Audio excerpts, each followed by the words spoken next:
அட்லி இயக்கத்தில் விஜய் நடிக்கும் படத்துக்கு மெர்சல் என்று பெயர் வைக்கப்பட்டிருக்கிறது.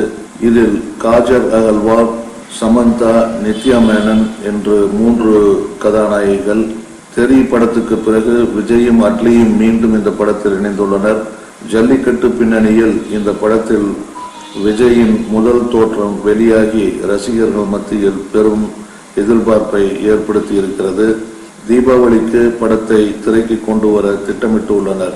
அடுத்து விஜயின் 62வது படத்துக்கு டைரக்டர் யார் என்ற எதிர்பார்ப்பு நிலவியது. தற்போது AR முருகதாஸ் இயக்கப் போவதாக தகவல்கள் வெளியாகியுள்ளது. இருவரும் துப்பாக்கி, கத்தி படங்களுக்கு பிறகு 3வது தடவையாக புதிய படத்தில் இணைகிறார்கள். துப்பாக்கி படம் இந்தியிலும், கத்தி படம் தெலுங்கிலும் எடுக்கப்பட்டு அங்குள்ள ரசிகர்களிடம் பெரும் வரவேற்பை பெற்றது குறிப்பிடத்தக்கது.